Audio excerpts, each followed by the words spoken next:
تکرار. ایک ہے فہم، تفقہ، غور، تدبر، تفاہم. چیزیں دونوں ضروری ہیں، لیکن ان کی ریشو پروپورشن جو ہے کانورس ہو جائے گی. تفاہم، تعقل، تفقہ کم ہے تو physical element repeat and repeat and repeat. اور اگر وہ ایلیمنٹ بڑھ جائے تو کم شدت کے ساتھ، کم ریپیٹیشن کے ساتھ وہی مطلوبہ مقصد حاصل ہو جائے. اس کے ضمن میں وہ بات آئی ہے کہ جو ایک صاحب نے سوال کی شکل میں کہی تھی، اور وہ قرآن مجید کی نص نہ ہو تو میں کبھی نہ کہتا وہ بات. فہم ہو، تفقہ ہو، تعقل قرآن کے جو نئے وسٹاز اوپن ہوئے ہیں، سائنٹیفک فزیکل فینومینا کے اس طریقے سے منکشف اور مبرہن ہونے کے ذریعے سے، یہ ایک بہت بڑا فیکٹر ہے کہ جو اس وقت موجود نہیں تھا. اور نص قرآنی ہے سنوریہم آیاتنا فی الآفاق وفی انفسہم حتی یتبین لہم انہ الحق. یہ ہے ضرورت. اس کی وجہ کیا ہے؟ دیکھیے، جب ہم یہ مانتے ہیں کہ قرآن منطقی استدلال سے اللہ کو نہیں منواتا، ٹھیک ہے بات بالکل. یہ جو دو لاجکس مشہور ہیں، استخراجی ڈیڈکٹیو لاجک اور ایک استقرائی ہے انڈکٹیو لاجک. انڈکشن، کھول آنکھ زمین دیکھ، فلک دیکھ، فضا دیکھ. یہی فزیکل فینومینا جو ہے، یہی تو آیات ربانیہ ہیں. یا قرآن کی آیات آیات ربانیہ ہے، یا یہ آفاقی آیات آیات ربانیہ ہے، یا انفسی آیات آیات ربانیہ ہے. یہ میں نے بحث یہ میں سن 68 میں کر چکا مسلمانوں پر قرآن مجید کے حقوق غلامی کتاب سے. آیات قرآنیہ، آیات آفاقی، آیات انفسی میں ہم آہنگی ہے، اور ان تینوں کے نتیجے میں وہی بات جو ہم کر چکے ہیں پچھلے سیشن میں، وہ انر ڈورمنٹ پوٹینشیل کانشسنس ابھرتی ہے، شعور کی سطح پر آ جاتی ہے. اسی کا نام ایمان ہے، اسی کا نام تذکر ہے. تذکیر بالقرآن اور تذکر بالقرآن، دوسرے کو یاد دہانی کرانا تذکیر ہے، باب تفعیل ہے، خود قرآن کے ذریعے سے تذکر کر لینا. اچھا، ایک تذکر ہوگا یہ نان انٹلیکچول، ایک تذکر ہوگا انٹلیکچول، اس کے ساتھ وہ ایلیمنٹ بھی ہو. یہ دوسرا ایلیمنٹ ظاہر بات ہے کہ آج ان آیات ربانیہ کا وہ فہم آج جتنا ہے آج سے پہلے نہیں ہو سکتا تھا. اس سے تعلق جوڑیے اس بات کو. اقبال نے یہ بات کہی ہے اپنے ریکنسٹرکشن میں کہ آج لیس ریگرس، یہ جو آپ کا جو تزکیے کے جو طریقے جو صوفیاء نے ایجاد کیے تھے اور استعمال کیے تھے، آج کی طبائع ان کا تحمل نہیں کر سکتی. ہم نے تو ایک اور اعتبار سے ان پر غور کیا کہ وہ مسنون نہیں ہے، وہ تو در حقیقت صحیح سے انحراف، الحاد. الحاد کے معنی بھی ٹیڑھ ہے. الحاد کے معنی خدا کا انکار نہیں. الحاد لحد کہتے ہیں نا اس کو، بغلی قبر کو لحد کہتے ہیں جو ٹیڑھی ہو جاتی ہے، اور ایک سیدھی قبر ہے. تو انحراف و الحاد جو ہوا ہے کہ ذکر وہ قرآن سے ہٹ کر دوسری چیزوں پر، اور جہاد وہ مجاہدہ نفس کے اوپر سارا ارتکاز، مجاہدہ جو ہے خلاف باطل اور خلاف نظام باطل، وہ اس وہ دروازہ بند ہو گیا. لہذا یہ سارا معاملہ جو ہوا ہے اس کا سبب تو یہ ہے. اس حوالے سے اصل میں ہم یہ سمجھ رہے ہیں کہ we have to return to the past, العود الی الماضی. لیکن اضافی بات یہ بھی ہے کہ انہوں نے جو بھی ریگرس جو بھی اپنے پروگرام تجویز کیے تھے، آج کا انسان واقعی اس کا متحمل نہیں ہے. اس کی کمی کے لیے بات سامنے آ گئی کہ اللہ تعالیٰ نے جو علم کے جو ایریاز اور وسٹاز اوپن کر دیے ہیں، کھول دیے ہیں، جس سے قرآن مجید کا تفہم و تعقل و تفقہ بہت بڑھ گیا ہے، اس سے کمپنسیشن ہو رہی ہے اس رائگرز کی اور وہ شدید مشقت والی جو ریاضتیں تھیں ان کی.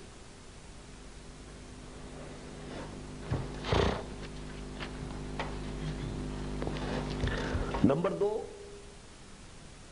العود الی البد کا دوسرا پہلو کیا ہوگا؟ مخالفت نفس میں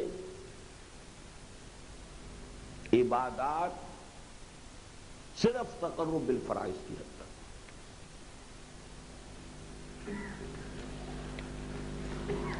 باقی یہ جن کو کہتے ہیں نا رواتب غالباً کہلاتی ہے، یہ جو ہر نماز کے ساتھ ان کو اس کے ساتھ نتھی کر لیجئے، وہ اگرچہ ان میں بھی درجہ بندی ہو جائے گی سنت مؤکدہ، لیکن وہ زمین میں ہے انہی فرض نمازوں۔ اس کے اوپر جو اوور ایمفیسس ہوا ہے اس دور میں، صوفیاء کے دور میں، اس سے رجوع کرنے کی ضرورت ہے۔ البتہ یہ کہ مسنون دور، اس دور تک کوشش کیے کرے ہر شخص، لیکن یہ کہ سارا زور اصل میں دعوت اور اقامت دین پر اور مخالفت نفس کے وہ سارے جو اس کے اندر اثرات ہیں انہی کو در حقیقت ذریعہ بنایا جائے تہذیب نفس اور تزکیہ نفس کا، اس لیے کہ وہ ساری محنت و مشقت میں تجزیہ کر کے بتا چکا ہوں۔ محنت و مشقت جو استراحت اور آرام نفس کی طلب ہے اس کے خلاف ہے، انفاق وقت و مال جو حب مال کا کے خلاف ہے، مخالفت نفس ہے، preservation of self, preservation of species, اس کے حوالے سے یہ ہے کہ آپ وہ خطرات بول لیں، وہ دعوت آگے بڑھے تو وہ مرحلہ بھی آئے کہ جان ہتھیلی پر رکھ کر میدان میں آنا پڑے، یہ سارے وہ جو مقاصد ہیں وہ اس سے پورے ہو جاتے ہیں۔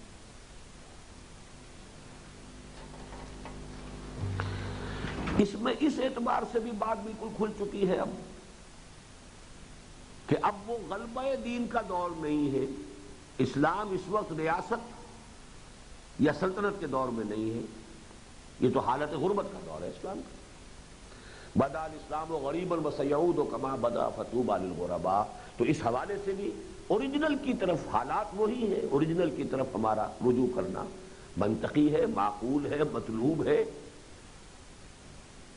اس میں جو بھی سلطنت کے دور میں آ کر کوئی کمی پیدا ہوگی تو وہ کمی اس وقت تو موجود نہیں ہے، انہیبیشن موجود نہیں، وہ فطری اور طبعی جو کوئی آ گئی تھی کمی اس کا فیکٹر اب موجود نہیں ہے۔ جب ہو جائے گا اس کے بعد جو لوگ ان کے لیے کمی ہوگی دیکھا جائے گا، لیکن یہ کہ جو ہمارا مسئلہ ہے اس میں تو نہیں، لہذا ہمیں تو لازماً اسی ادھر رجوع کرنا ہے ہی ہے۔ نمبر 2 جو رکاوٹ تھی وہ بھی نہیں ہے الحمدللہ، کم سے کم پاکستان میں آپ کے لیے اس وقت تک تو نہیں ہے، آپ کو حقوق حاصل ہے،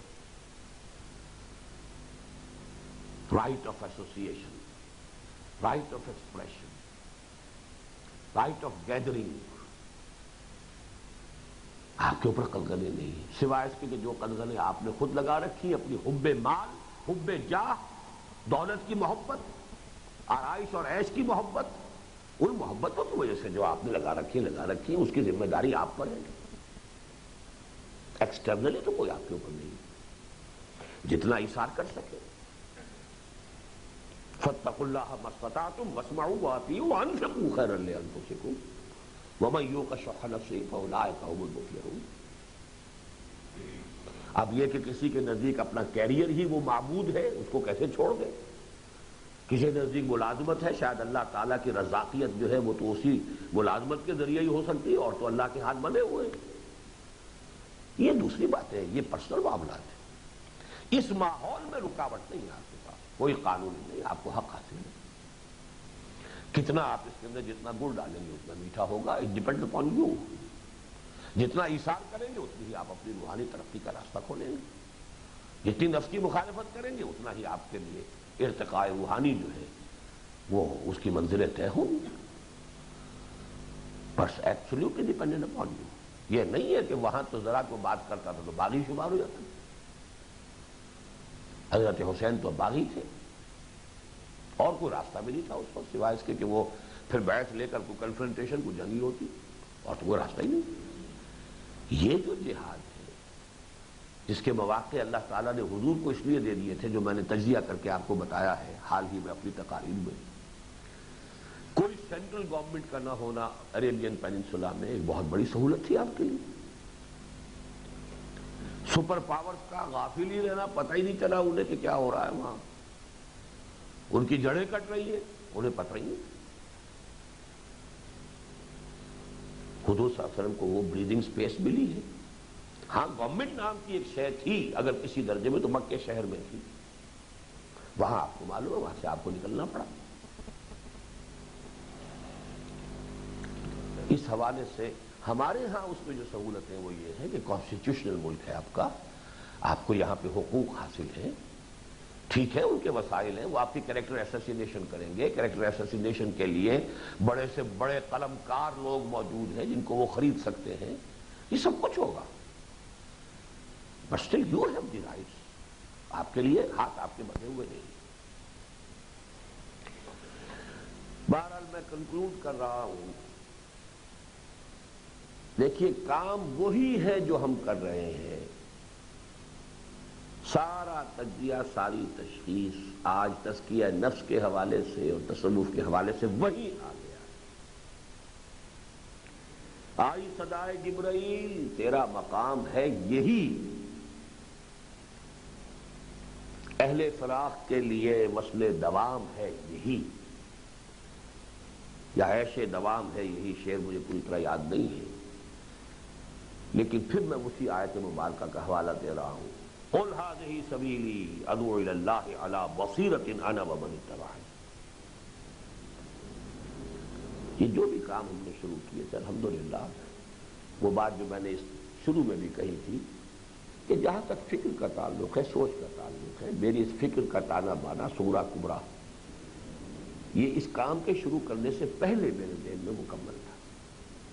اس کی گواہی نشأت ثانیہ سے لے لیجئے، اس کی گواہی مسلمانوں پر قرآن مجید کے حقوق سے لے لیجئے، اس کی گواہی حقیقت زندگی نامی وہ میرا مضمون سن 66 کا لکھا وہ اس سے لے لیجئے، سن 68 کا وہ ہے کہ جو یہ آپ نے پڑھا عقل و نقل کی کشمکش، میرا فکر جو ہے الحمدللہ کہ پھر اس سے ھذہ سبیلی ادعو الی اللہ، اب میں اس آیت کو بدل رہا ہوں، آیت کی بجائے دعا کی شکل میں، وہاں تو یہ ہے نا قل، اب یہاں پہ اپنے قول کے طور پر اس میں تھوڑا سا چونکہ اضافہ کرنا ہے، ایک کمی کی ہے قل کی، ھذہ سبیلی ادعو الی اللہ علی بصیرۃ انا ومن اتبعنی سبحان اللہ وما انا من المشرکین ولا من المبتدعین۔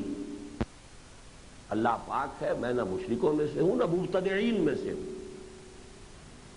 مقاصد کی حد تک اہل تصوف کے مقاصد کو میں 100% دین سمجھتا ہوں۔ بعض اس کے پہلو ایسے بھی ہیں جو آج کے ڈسکشن میں نہیں آئے، لیکن وہ سارے ہمارے سورہ تغابن کے اندر درس میں موجود ہیں۔ یہ تصوف کا ایک اہم موضوع ہے، مقامات، مقام صبر، مقام توکل، مقام رضا، تسلیم، وہ سارے اس کے اندر، میرا سارا معاملہ جوڑنا بچھوڑنا، ہر چیز کا ماخذ، منبع، سورس قرآن۔ اسی طریقے سے اس تصوف کا، چونکہ جیسا کہ میں نے آپ کو اصلاحی صاحب کا ایک قول بھی سنایا تھا کہ اسلام کے اصل فلسفی صوفیہ ہی ہے، اس پہلو کو بھی میں نے جو بھی جتنا کچھ بھی میری سوچ تھی وہ میں نے مختلف عنوانات کے تحت، چاہے وہ فلسفہ وجود تھا اور چاہے وہ حقیقت زندگی اور حقیقت انسان، اس کے حوالے سے آپ کے سامنے آ چکا ہے، لیکن میرا مبدا و منبع اس میں جو بھی ہے کچھ اضافے عقل اور منطق اور قیاس کے وہ بھی بتا دیے ہیں، وہ اضافے ہیں، باقی یہ کہ اصل تانا بانا جو ہے وہ قرآن مجید کے محکمات کے اوپر، تصوف کا وہ حصہ بھی ہے، لیکن وہ تصوف کا در حقیقت عملی حصہ نہیں ہے۔ عملی حصے کی جو معاملات تھے، صغرا کبرا، نظریات، اساس، بنیاد، پھر اسی کے اوپر مبنی اس کے عملی جو بھی طریقے ہیں، پھر ان میں انحراف کہاں ہوا، کیوں ہوا، کچھ اس کے فطری اور طبعی اسباب تھے اور کچھ جو ہے اس کے اوپر اضافہ پھر ہوا ہے۔ یہ تو وشس سرکل ہوتا ہے، جیسے اچھا سرکل ہے ویسے وشس سرکل ہے، اس کے حوالے سے میں نے آج آپ کے سامنے اپنی بات رکھ دی۔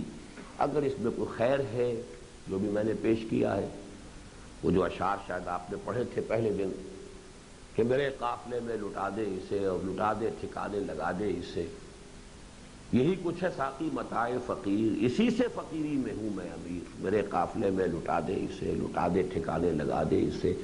اگر اس میں کوئی خیر ہے تو وہ من جانب اللہ ہے، اور یا پھر آپ لوگوں کا حسن نظر ہے، اور اگر کوئی شر ہے، خطا ہے، غلطی ہے، تو میں خود بھی اللہ تعالیٰ کی پناہ اس سے طلب کرتا ہوں، اور آپ کے لیے بھی، اور یہ بھی کہ پھر اس کو وہ آپ کے حافظے سے محو کر دیں۔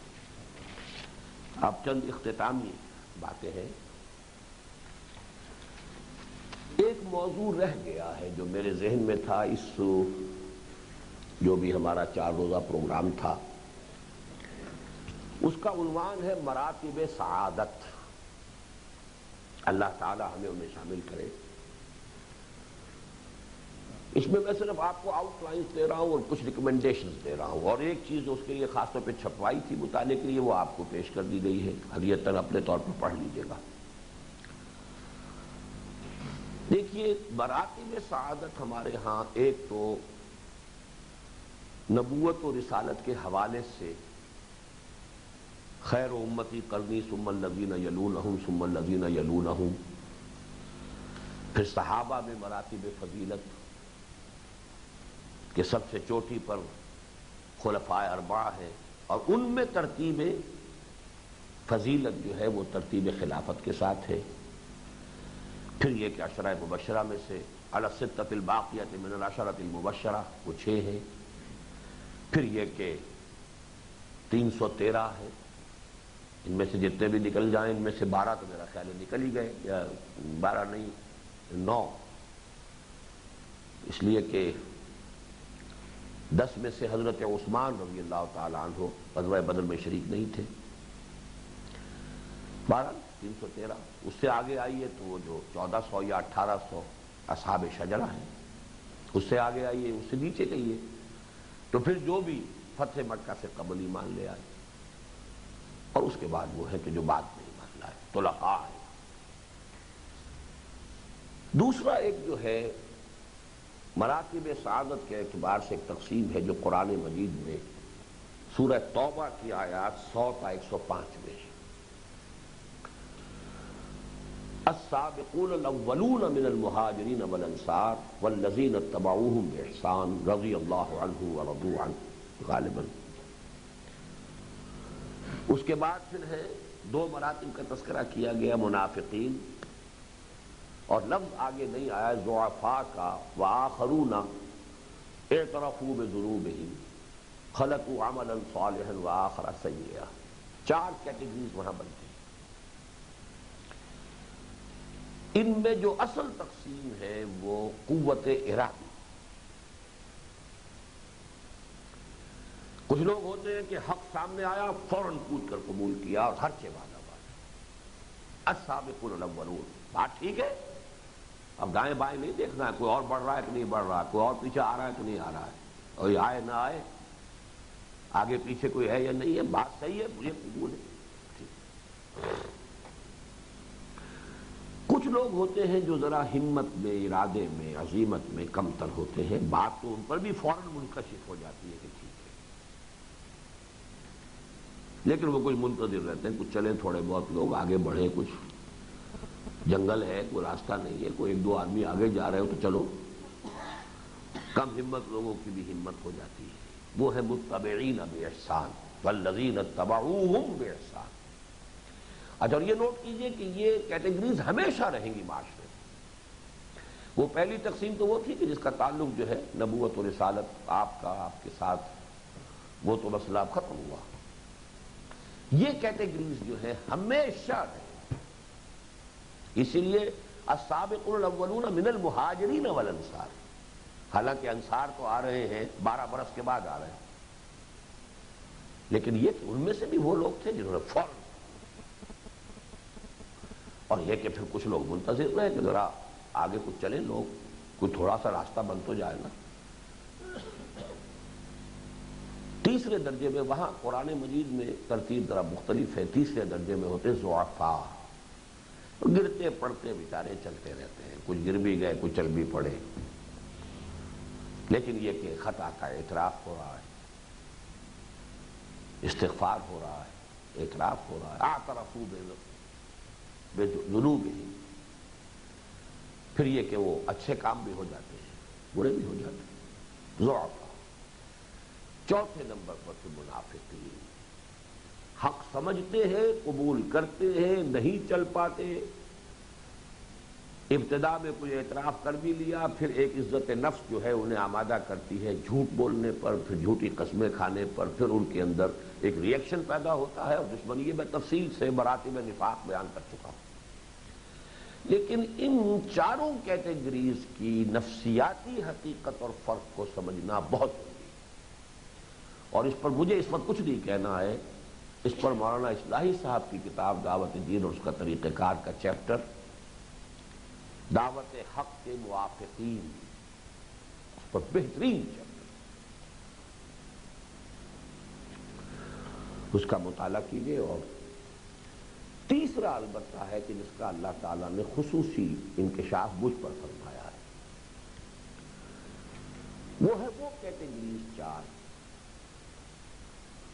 وَمَن يُطِعِ اللَّهَ وَالرَّسُولَ فَأُولَٰئِكَ مَعَ الَّذِينَ أَنْعَمَ اللَّهُ عَلَيْهِم مِّنَ النَّبِيِّينَ وَالصِّدِّيقِينَ وَالشُّهَدَاءِ وَالصَّالِحِينَ وَحَسُنَ أُولَٰئِكَ رَفِيقًا۔ اس کو عام طور پر تو لوگوں نے کوئی خاص اصطلاح سمجھائی نہیں ہے، اگر اس کو اصطلاحات سمجھائے تو کوئی صوفیہ ہی نے سمجھا، انہوں نے ویسے کی۔ عام ہمارے مفسرین جو ہیں وہ تو بس وہ صدیقین، بہت صداقت شعار، شہداء بس حق کی گواہی، کیا ہے یہ کیٹیگریز ہیں۔ نیچے سے چلیے تو عام صالحین ہیں، پھر شہداء ہیں، پھر مرتبہ صدیقیت ہے، پھر مرتبہ نبوت ہے، اور جو میں نے آج بھی کہا تھا کہ سوائے مرتبہ نبوت کے باقی تمام مراتب جو ہیں کھلے ہیں۔ اور سورہ حدید کے میرے درس میں اس کی پوری وضاحت موجود ہے، اس لیے کہ وہ بریک جو میں نے اس میں کہا ہے کہ بریک کھل جائے ایک دفعہ انفاق کے ذریعے سے، روحانی ترقی کے بریکس لگے ہوئے ہیں، وہ یہ ہے ان المصدقین والمصدقات واقرضوا اللہ قرضا حسنا فاولئک یضاعف لهم ولهم اجر کریم والذین آمنوا باللہ ورسولہ اولئک هم الصدیقون والشہداء۔ اس آیت کو تو ہمارے اب یعنی بہرحال کسی کی توہین نہ ہو جائے، ایسے چکر میں لوگ رہے ہیں، اس میں جو اوقاف اور رموز ہیں وہ بھی سمجھ میں نہیں آتے کہ کیوں، اس لیے کہ بات واضح نہیں ہو سکی۔ اولئک هم الصدیقون پر روک دیتے ہیں، والشہداء عند ربہم علیہ چلتے ہیں۔ عام طور پر آپ دیکھیں گے کہ رموز و اوقاف جو ہے اس کے اندر بھی یہ ایک بڑی پیچیدگی ہے، الجھن ہے لوگوں کے سامنے۔ اسی لیے عام طور پہ جو ہمارے ہاں فن قرات والے لوگ جب پڑھتے تو وہ پڑھتے اس طریقے سے کاٹ کر پڑھتے، حالانکہ ایسا نہیں ہے، یہ در حقیقت ساتھ چلے۔ اولئک هم الصدیقون والشہداء عند ربہم، یہ دو مراتب ہے کہ ایک دفعہ بریک کھل گئی تو اپنی شخصیت کی ساخت کے اعتبار سے یا مراتب صدیقیت کی طرف لوگ جائیں گے یا مرتبہ شہادت کی طرف جائیں گے۔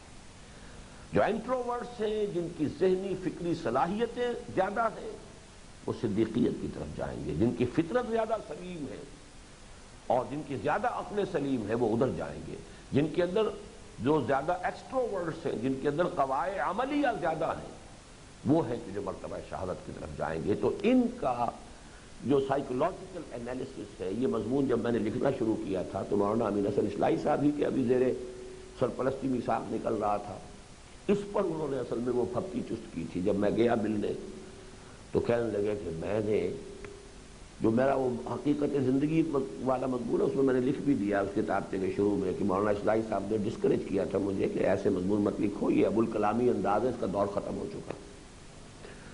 تو اس کے بعد پھر اس طرز کی پھر میں نے واقعتاً کوئی تحریر نہیں لکھی،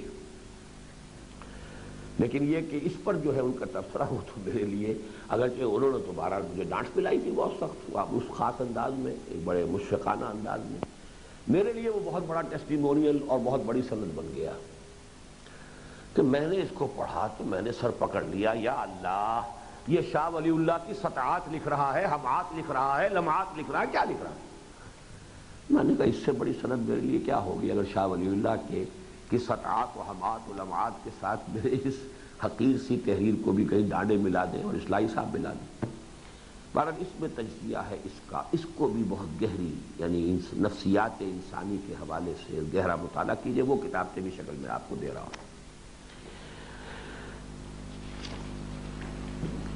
ایک اور اس میں مراتب سعادت میں ایک بحث میں نے کی ہے، اور وہ نبوت اور رسالت کا جو تعلق ہے اس کے ضمن میں، کہ نبوت بالا تر ایک رتبہ ہے اور در حقیقت رسالت کو عام طور پر جو ہم سمجھتے ہیں کہ یہ بلندتر ہے، وہ بلندتر نہیں ہے۔ نبوت مقام عروج میں ہے، رسالت مقام نزول میں۔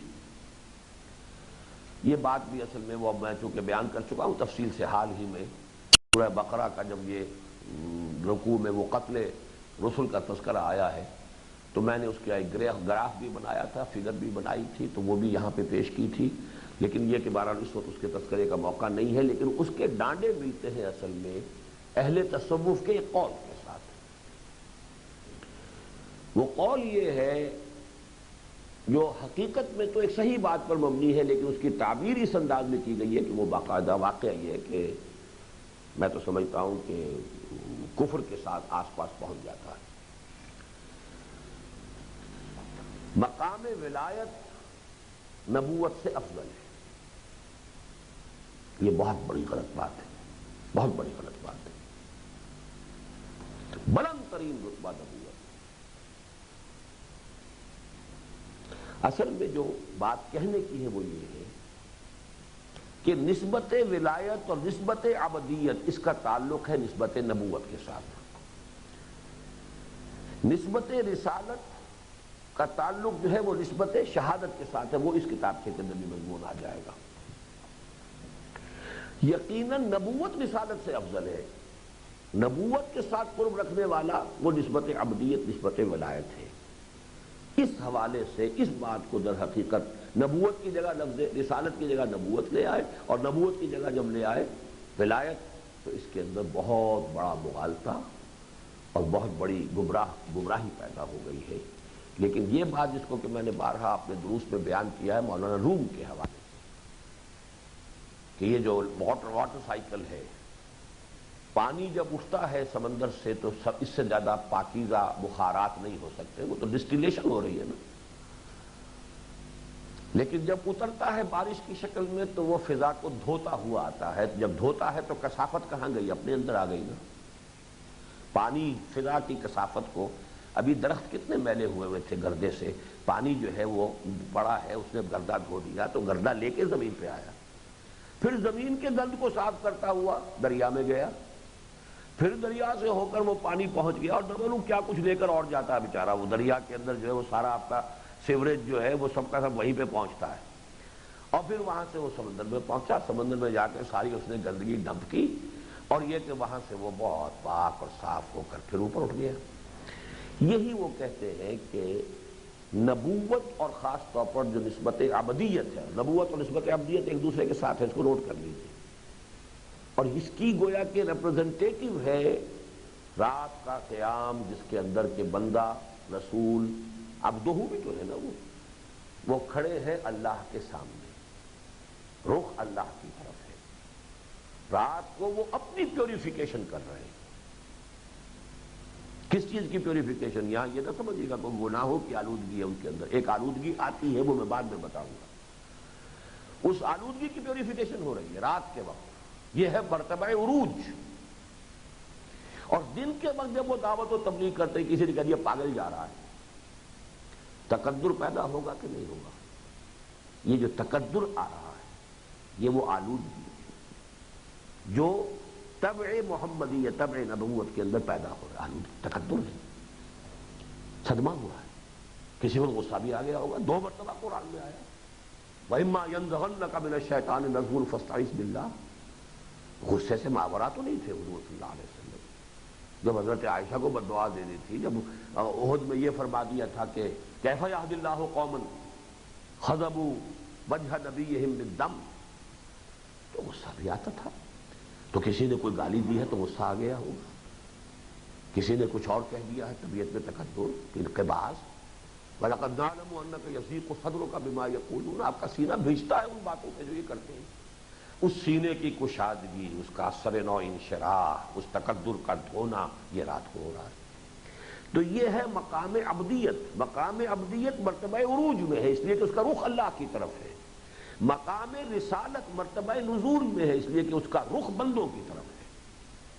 تو وہ جو تصور ہے عام طور پر کہ رسالت افضل ہے، یہ تو صحیح ہے کہ رسالت خاص ہے، نبوت عام ہے، یہ اپنی جگہ پر ہے، لیکن بلندر نہیں ہے رسالت نبوت سے، بلکہ نبوت مرتبہ، اسی لیے نبون بلندی کو کہتے ہیں، بلندی کے لیے 2 مصدر اس کے کہا جاتا ہے، نبأ خبر، خیر کی خبریں دینے والے، اور نبون بلندی، بلند ترین مقام مقام نبوت ہے۔ یہی وجہ ہے کہ اس آیت مبارکہ میں صرف نبوت کا لفظ ہے، رسالت کا نہیں۔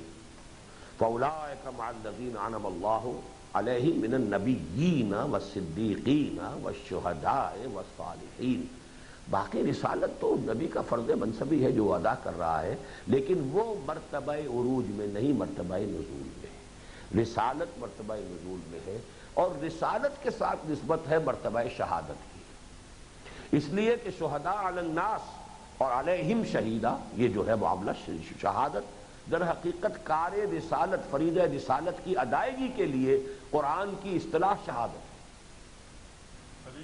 وَجَاهِدُوا فِي اللَّهِ حَقَّ جِهَادِهِ هُوَ اجْتَبَاكُمْ، اور کس لیے؟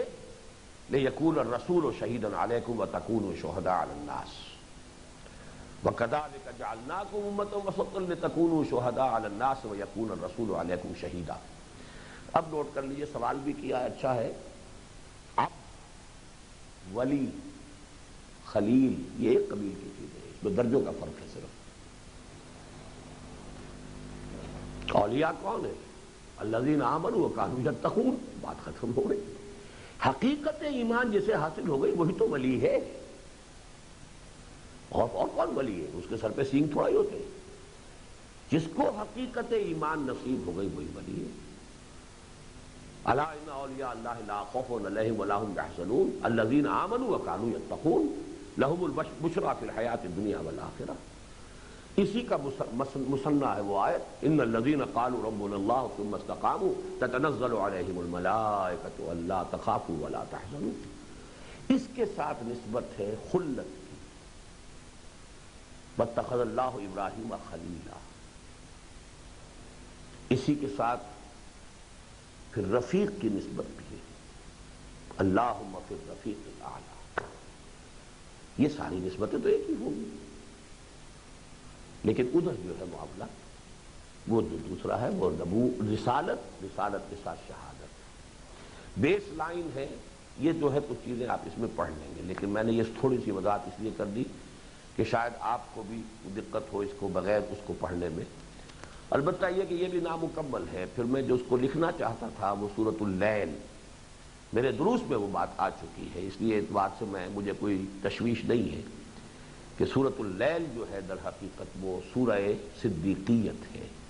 صدیقیت کے عناصر ثلاثہ جو ہیں، اما من اعطی واتقی وصدق بالحسنی، جس میں یہ تین وصف جمع ہو جائیں گے وہ صدیق ہے۔ فَسَنُيَسِّرُهُ لِلْيُسْرَىٰ، اور جب اس کے برعکس جائیں گے، وَأَمَّا مَن بَخِلَ، اعطاء کے مقابلے میں بخلا، تقویٰ کے مقابلے میں وَاسْتَغْنَىٰ، صدق بالحسنی کے مقابلے میں کذب بالحسنی، فَسَنُيَسِّرُهُ لِلْعُسْرَىٰ۔ اس کی میں نے تشریح وہاں کی ہوئی ہے۔ آخر خاص کرتا ہوں، دعا کرتا ہوں کہ اللہ تعالیٰ اس پروگرام میں جن لوگوں نے شرکت کی ہے ان کو حقیقتاً مفید بنائے۔ ایک اپنے اوپر پابندی سمجھیے، ایک تو وہ کہ جن چیزوں کا میں نے حوالہ دیا مطالعے کا، اس کو تو آپ اس کے ضمیمے کی حیثیت سے پہلی فرصت میں مکمل کریں، لیکن یہ ہے کہ اس تربیت گاہ کے پروگراموں سے متعلق یا جو بھی آپ یہ دیکھیے انہوں نے دکھتی رگ پر جو ہے وہ ہاتھ رکھ دیا۔ یہ میں نے کہا ہے میرا ایک ذاتی خیال ہے، ذاتی خیال یہ ہے کہ نبوت شخصی اعتبار سے اپنے درجہ کمال کو پہنچ گئی ہے حضرت ابراہیم علیہ السلام کی شخصیت میں۔ یہ ارتقاء کے جو مراحل ڈاکٹر رفیع الدین صاحب نے بیان کیے ہیں، اس میں میں نے کچھ تھوڑے سے اضافے کیے ہیں، ان میں بات بنیادی تقریباً ان کی ہے لیکن اضافے بعد میں رہے۔ انہوں نے یہ کہا کہ ایک ارتقاء ہوا تھا خالص فزیکل ایولیوشن، فزیکل ایولیوشن یعنی عناصر اور پھر ان ایلیمنٹس کا جڑ کر کمپاؤنڈز کی شکل بننا، پھر کمپاؤنڈز جو ہے وہ پہلے جو تھے آرگینک، پھر ان آرگینک، پھر آرگینک، جس میں کہ حیات کی صلاحیت تھی۔ جیسے ہی آرگینک کمپاؤنڈز وجود میں آ گئے، ایک پلین آف ایولیوشن مکمل ہو گیا۔ اب ہے بایولوجیکل ایولیوشن، اب وہ ایک سیل سے بات چل کر ہومو سیپینز تک کتنے عرصے تک ہوا، کیا ہوا، کروڑ برس لگے کیا لگے، یہ سیکنڈ پلین یہ ایولیوشن کا ہے۔ تھرڈ پلین آف ایوولوشن ہے انٹلیکچوئل. یہ در حقیقت مکمل ہو گیا ہے انٹلیکچوئل اینڈ سائیکولوجیکل. یہ مکمل ہو گیا ہے حضرت ابراہیم پر. یہی وجہ ہے کہ حضرت ابراہیم کی تفسیر قرآن جس طرح بیان کرتا ہے اس سے معلوم ہوتا ہے کہ خود اپنے اکتساب سے وہ توحید تک پہنچے ہیں. وہ ساری جو سورہ انعام کے اندر وہ پوری تفصیل آئی ہے، گویا کہ ذہن کے وہ قوا کہ جو اس حقیقت کبریٰ تک پہنچ گئے، یہی تو ہے اصل شے. اللہ تک پہنچ گئے، رسائی ہو گئی حضرت ابراہیم علیہ السلام. تو شخصی بلندی یہاں تک پہنچ گئے. تیسرا جو ہے بلکہ چوتھا پلین آف یہ تقسیم میں نے کی ہے صرف، ورنہ یہ حضرت ابراہیم کا معاملہ ڈاکٹر رفیع الدین نہیں لائے، وہ لا کے لے گئے حضور تک. رسالت کی تکمیل محمد الرسول اللہ صلی اللہ علیہ وسلم. اب یہاں جو ہے میں اس کے اندر فرق کیا کرتا ہوں کہ ایک شخص کا بلندی پر پہنچ جانا یہ ایک کام ہے، لیکن خود بلندی پر پہنچ کر ایک پورے معاشرے کو اٹھا کر اس بلندی پر لے جانا، یہ ہے اصل میں وہ ہرکولین ٹاسک جو محمد عربی صلی اللہ علیہ وسلم نے کیا. انقلاب کی تکمیل ہوئی اور اس پر جو ہے در حقیقت وہ دین کی تکمیل بھی کہیے اور رسالت کی تکمیل ہو گئی. اب جو ایوولوشن کا فیز ہے وہ سوشل ایوولوشن ہے، یعنی وہی کام جو حضور نے کروا دیا وہ اب گلوبل ہو جائے گا، پورا انسانی معاشرہ وہاں تک پہنچ جائے گا. تو یہ آخری پلین آف ایوولوشن ہے، یہاں جا کر ایوولوشن ختم ہو جائے گی. یہ ہے اصل میں میرا تصور. لیکن یہ سمجھ لیجئے کہ ہر ایوولوشن کے ذریعے سے جو ہائٹ ریچ کی گئی ہے وہ ہائٹ تو آگے کنٹینیو کر رہی ہے نا. وہ اگرچہ اس نوعیت سے ذرا بدل جائے گی لیکن وہ چیز کم تو نہیں ہوگی. آرگینک کمپاؤنڈ کا معاملہ وہ تو سارا کا سارا جو بایولوجی کا ایوولوشن کا پروسیس ہے اس میں تو وہی کمپاؤنڈ جو ہے ہائیسٹ ایوالوڈ فارم جو ہے فزیکل ایوولوشن کی وہ چل رہی ہے. بایولوجیکل ہوا ہے تو وہ انسان کے بننے کے بعد حضرت ابراہیم تک یہ سب انسانی ہے، تو انسانی اعتبار سے وہ ایوولوشن تو ہر جگہ قائم ہے. اسی طرح وہ نبوت کی ہائٹ جہاں تک حضرت ابراہیم پہنچ گئے ہیں وہی ہائٹ محمد رسول اللہ کے یہاں بھی تو باقی ہے نا. البتہ یہ کہ حضور صلی اللہ علیہ وسلم نے نشا پلا کے گرانا تو سب کو آتا ہے، مزہ تو تب ہے کہ گرتوں کو تھام لے ساتھی، وہ نیچے سے اٹھا کر معاشرے کو وہاں پہنچایا. یہ آپ کا یہ فضیلت ہے. تو یہ ہے اصل میں میرا فلسفہ. تو اس اعتبار سے یعنی اب افضلیت اگر آپ لیں گے تو یہ اس پہلو سے حضور کی افضلیت ہو جائے گی. البتہ یہ کہ جہاں تک نبوت کا معاملہ ہے وہ نبوت جو بھی ہائٹ تھی ابراہیم کی اس کو لوز تو نہیں کیا محمد نے صلی اللہ علیہ وسلم. That is continuing. البتہ یہ کہ یہ آپ کی فضیلت ہے کہ آپ نے پھر معاشرے کو اٹھایا ہے، ایلیویٹ کیا، نظام قائم کیا. یہ آپ کی فضیلت ہے. تو افضل الانبیاء تو محمد رسول اللہ صلی اللہ علیہ وسلم ہی ہے. لیکن میری تقسیم یہ ہے کہ نبوت اپنے مقام عروج اور کمال کو حضرت ابراہیم کی شخصیت میں پہنچ گئی تھی. اور دوسری بات وہ ہے کہ حضرت ابراہیم کو میں رسول مانتا ہی نہیں، وہ صرف نبی تھے. اور رسول اور نبی کا فرق میں تفصیل سے بیان کر چکا ہوں اپنے درس کے اندر. وہ تو اب کیسز دیکھیے. میں سمجھتا ہوں حرف آخر کیونکہ ابھی ریسنٹلی میں 3-4 ہفتے قبل تو میرے یہ دروس ہوئے ہیں، ان کے اندر میں تفصیل سے بیان کر چکا ہوں کہ در حقیقت یہ جو حضرت ابراہیم کا معاملہ ہے اگرچہ کہیں کہیں لفظ رسول آ گیا ہے لیکن وہ اس معنی میں ہی ہے. ورنہ وہ نقشہ جو ہوتا ہے کہ کسی قوم کی طرف جاؤ اور قوم سے پھر کہو کہ مجھے مانو، میری اطاعت کرو، ان اعبدوا اللہ واطیعون، اور پھر یہ کہ اگر نہیں مانتے ہو تو تم پر عذاب آ جائے گا، اور پھر یہ کہ اس قوم کو ہلاک کر دیا جائے. رسول کا معاملہ یہ ہوتا ہے. وہ معاملہ حضرت ابراہیم کا پورے قرآن میں نہیں ہے. جہاں کہیں ایسے رسولوں کا تذکرہ آتا بھی ہے یہ سورہ اعراف میں بھی آپ کو ملے گا، پھر آپ کو سورہ ہود میں مل جائے گا، پھر آگے چل کے سورہ شعراء میں مل جائے گا. پھر وہاں سے ڈائیورٹ کر دیتے حضرت لوط کی طرف کہ فرشتے آئے حضرت ابراہیم کو خوشخبری دی. حضرت ابراہیم کی وہ داستانی نہیں ہے جو حضرت نوح کی، حضرت ہود کی، حضرت صالح کی، حضرت شعیب کی، حضرت لوط کی اور حضرت موسیٰ کی. یہی 6 ہیں کہ جن کا آپ کو سورہ اعراف میں تذکرہ مل رہا ہے. بلکہ سورہ اعراف اور سورہ اعراف میں تو حضرت ابراہیم کا تذکرہ ہے ہی نہیں. سورہ اعراف کا تو مسئلہ یہ ہے کہ میں نے جو جوڑا بیان کیا ہے سورہ اعراف کا اور سورہ انعام کا کہ حضرت ابراہیم کو نکال کر لے گئے ادھر سورہ انعام کے اندر، اور حضرت باقی رسولوں کا تذکرہ جو ہے وہ سورہ اعراف کے اندر ہے. لیکن آگے آپ دیکھیں گے کہ حضرت ابراہیم کا تذکرہ آیا ہے سورہ ہود میں، سورہ شعراء میں، لیکن وہ اس انداز کے اندر ڈائیورشن ہے. سورہ ذاریات میں بھی ایسا ہی ہے، واللہ عالم۔ جی یہ حضرت ابراہیم علیہ السلام کے متعلق ہی اور حضور صلی اللہ علیہ وسلم کے متعلق دو الفاظ استعمال اسوے کے کیے، کسی اور کے بارے میں نہیں، یعنی اسوے کا لفظ جو ہے وہ حضور صلی اللہ علیہ وسلم کے ساتھ ساتھ حضرت ابراہیم علیہ السلام کے لیے بھی قرآن مجید میں استعمال ہوا۔ یہ اس کی وجہ جو آپ نے یہ بھی ہو سکتی ہے کہ وہ اسوہ نبوت ہے، یہ اسوہ رسالت ہے۔ چلیے ایک نیا نقطہ آپ نے ایڈ کر دیا ہے، لیکن یہ کہ در حقیقت تو اسوہ تو یعنی تمام انبیاء ہی کا ہمارے لیے ہو سکتا ہے، لیکن یہ بات آپ کی صحیح ہے کہ لفظ جو ہے اور کسی کے لیے نہیں آیا۔ اگر سورہ ممتحنہ میں جو آیا ہے وہ ایک خاص پہلو سے، برات اپنی قوم سے، اس کے حوالے سے۔ اور کچھ سوال نہیں؟ ہو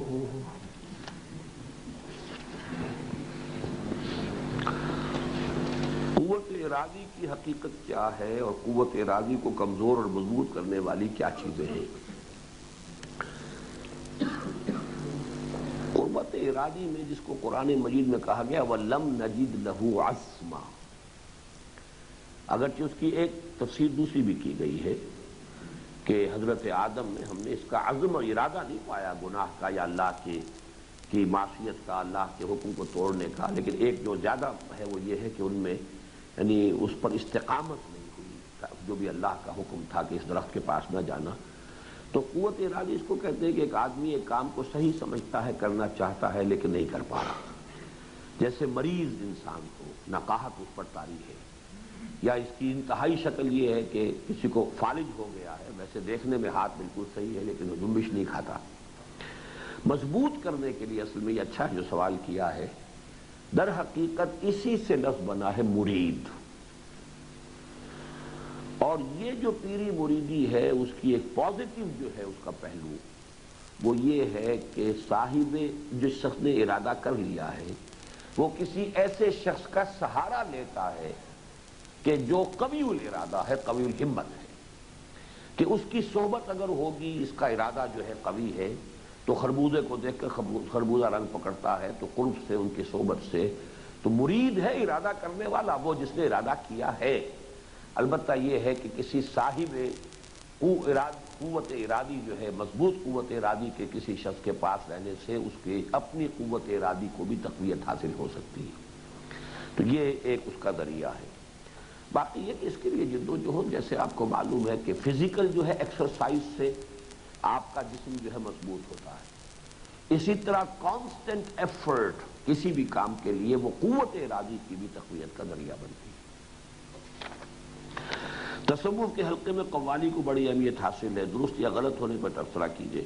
یہ اصل میں سارے تصوف کے حلقوں میں نہیں ہے، یہ خاص طور پر ہندوستان میں ایسا ہوا ہے، اور اس کی وجہ یہ تھی کہ یہاں صوفیہ نے ہندو یوگیوں وغیرہ کے اثرات کو، یہاں کی قوم کی جو ایک تھی ایک خاص ان کی مناسبت میوزک کے ساتھ، اس کے حوالے سے اس کو ایک وقتی علاج کے طور پہ محسوس کیا ہے۔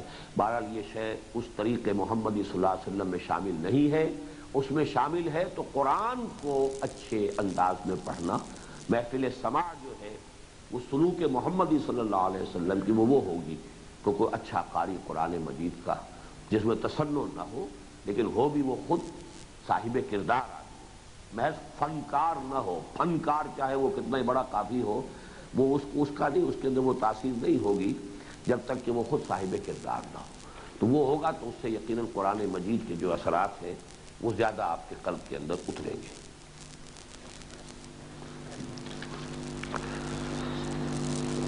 یہ کیا لکھا ہے؟ مضاف و مضامیر، مضاف کیا ہوتا ہے؟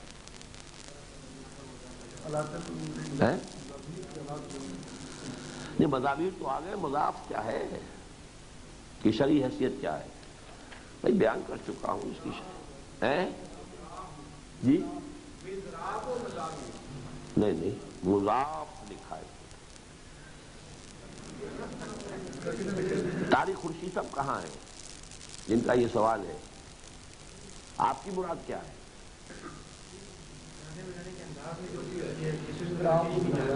یعنی کہ مضاف تو کوئی لفظ نہیں اس کے لیے، مضامیر جو ہے تو میں نے آپ کو بتا دیا یہ ہمارے ہاں جائز نہیں۔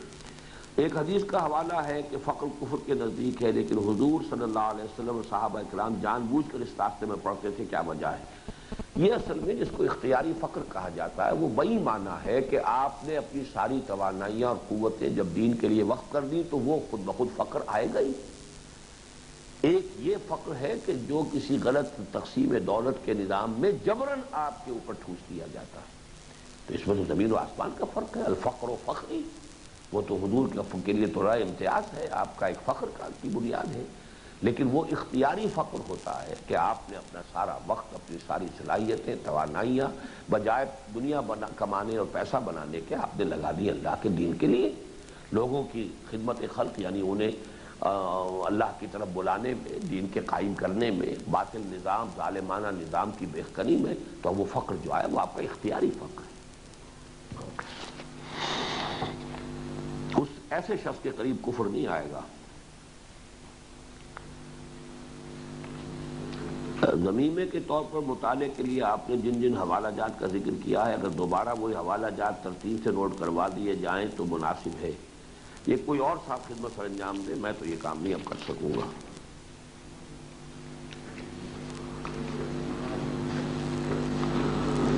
آج کے پہلے لیکچر میں سلوک محمدی کے سلسلے میں اقامت الصلاۃ کے ساتھ تہجد کو بریکٹ کیا گیا ہے، جبکہ دوسرے لیکچر میں نماز کے سلسلے میں صرف تقرب بالفرائض کی تلقین کی گئی ہے۔ یہ تضاد محسوس ہوتا ہے، یہ صحیح ہے، آپ نے غلطی کی نشاندہی کی ہے، لیکن وہ چیز کہ جو خود قرآن سے منصوص حیثیت میں ثابت ہے، میری مراد یہ ہے کہ ان چیزوں تک اس معاملے کو رکھا جائے،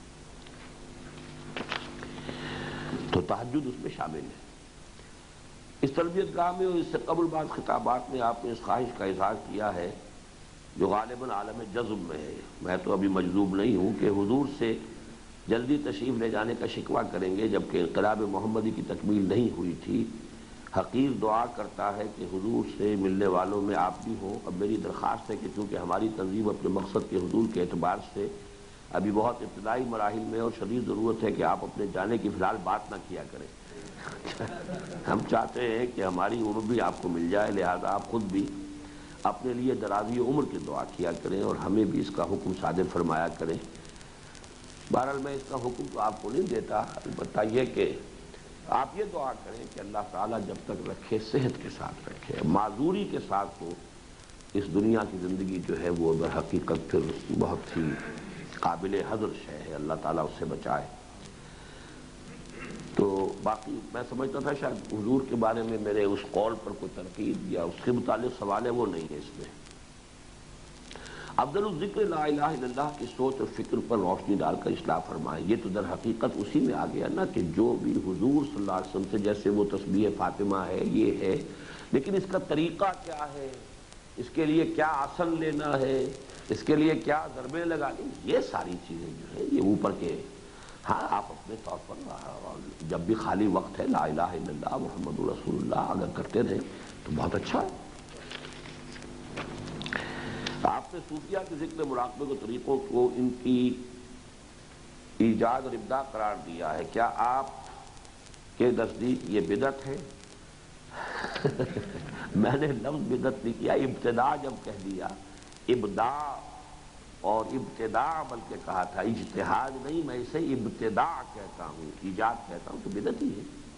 جو چیز مسنون نہیں ہے، اور یہ فیلڈ وہ ہے جو فزیکل ورلڈ کا نہیں ہے، یعنی ایک ہے کہ سواری اونٹ کی ہے یا ریل گاڑی کی ہے یا ہوائی جہاز کی، اس کا کوئی تعلق دین کی اس سے نہیں ہے، لیکن تزکیہ نفس تو دین کے مقاصد میں سے ہے، تقرب اللہ یہ تو دین کے مقاصد میں سے ہے، تو اس طریقے سے ذکر الہی یہ تو دین کے اہم شعبہ ہے، اس میں جو بھی طریقے محمد رسول اللہ نے بتائے ہیں ان پر اضافہ جو ہے، سوائے اس فورتھ کیٹیگری کے کہ جیسے حضور کرتے تھے کہ کسی کے لیے کوئی خاص چیز تجویز کی، تو ایسے ہی کوئی چیز ہو تو وہ تو ایک علیحدہ بات ہو جائے گی، لیکن مستقل نظام بنا لینا، وہ مستقل طریقے مختلف سلاسل کے جو علیحدہ ہیں وہ تو میرے نزدیک بدعت ہے۔ یہ مقصود تو نہیں ہے، شرعی امر بھی نہیں ہے، مقصود بھی نہیں ہے، اس طرح تو یہ دینی مدارس جو ہے کتب سے علم حاصل کرنا یہ بدعت کی کیٹیگری ہے۔ بہرحال آپ ابھی اپنی اس رائے پر قائم رہیں، لیکن یہ کہ اس وقت میں اس پر مزید بحث نہیں کرنا چاہتا۔ تاثرات کی بات بالکل صحیح ہے، لکھے ہوئے آنے چاہیے۔ تربیت گاہ میں جو بحوث آئی ہیں ان میں سے حقیقت انسان اور وحدت الوجود کے لیے رفقا پر پابندی ہونی چاہیے کہ عام بیان نہ کی جائیں اور نہ ہی کیسٹ عام کیے جائیں فی الحال، کیونکہ فیلڈ ورک میں یہ بحثیں رفقا کو الجھا دیں گی۔ آج جو تصور پر بحث ہوئی ہے اس کو عام کیا جائے۔ کس نے لکھا؟ یہ نام کاٹ دیا اپنا جی؟ نہیں، ٹھیک بات ہے یہ تو اصل میں چونکہ اس تربیت گاہ میں ہم نے شرکاء کے لیے بھی کچھ نہ کچھ پابندیاں لگائی تھیں کہ صرف ملتزم رفقا ہوں، اگرچہ بعض حضرات کے لیے ایکسیپشنلی ہم نے ان کو ڈھیلا بھی کیا ہے۔ تو یہ اسی لیے تھا کہ ان مباحث کو عام زیادہ نہ کریں، ان کو آپ سوچتے رہیں، غور کرتے رہیں اس کے لیے، لیکن یہ کہ ان کا جو ہے چرچا بعض چیزوں کا خواہ کے لیے ایک فتنہ پیدا کر سکتا ہے۔ تو البتہ یہ جو چیزیں ہیں حقیقت انسان کی حد تک تو کوئی حرج نہیں ہے، وہ حیات زندگی، حیات دنیاوی ہے، اس کے پھر آخری مراحل ان چیزوں کو ذہن سے بلکہ نکال بھی دے تو کوئی حرج نہیں، لیکن یہ کہ باقی جو ہے وہ تو میں جو لکھ چکا ہوں، جو چھاپ چکا ہوں، اس میں کوئی چیز نہیں ہے ایسی کہ جس پر کوئی فتنہ ہو، بلکہ اس مضمون پر تو یہ کہروڑ پکا میں جو مدرسہ ہے دینی، اس کے جب آئے تھے شیخ الحدیث اور محتمم، تو انہوں نے بہت اچھا تبصرہ کیا تھا کہ آپ کے یہ مضامین دیکھ کر تو اندازہ ہوا کہ آپ کو تصوف کا بہت گہرا فہم ہے، حاصل ہے، تو اس حوالے سے اس کے اندر کوئی وہ حرج نہیں ہے۔ بعض چیزیں جو میری کچھ شاذ آ رہا ہے تو ان میں سمجھتا ہوں کہ بہت احتیاط کی ضرورت ہے اور نہ ان کو عام کریں۔ عقل و نقل کی کشمکش والا مضمون سن 88 کا ہے، یعنی ربع صدی قبل کا۔ اس کے بعد کے دور میں آپ کی کوششوں سے قرآن کالج بنا وہ تو معلوم ہے، مگر پاک و ہند بنگلہ دیش میں دیوبند و علی گڑھ کے درمیان اور کوئی قابل ذکر کوشش آپ کے علم میں ہو تو تذکرہ فرما دیں۔ ابھی تک تو کوئی نہیں ہے، میں تو سمجھتا ہوں کہ وہی نظام جو ہمارا چل رہا ہے اس سے آگے کہیں کوئی قدم نہیں بڑھا ہے، اگر کوئی بڑھ رہا ہے تو وہ اللہ تعالی ہمیں توفیق دے، اس لیے کہ وہ تیسرا شعبہ تو یہی تھا، اور اس شعبے کے لوگ جو ہے وہ کوئی انتخابات کی دلدل میں گیا، کوئی کہیں اور جا کر کسی نے اس کو چھوڑا ہے تو چھوڑ کر وہ بنیادی تحریک فکر ہی سے تائب ہو گئے۔ تو اب تو یہ ہے کہ ہم آپ کو محسوس کرنا چاہیے کہ ذمہ داری کہ یہ امانت ہے ہمارے پاس، اور وہ جو ان حضرات کا بھی ایک بار ہے ہمارے اوپر، وہ اب ایک وراثت ہے ہمارے پاس، اس کو آگے منتقل کرنا ہماری ذمہ داری۔ الحمدللہ بس جی اب یہ ہاں اب آپ لوگ اعلانات وغیرہ سن لیجئے جو بھی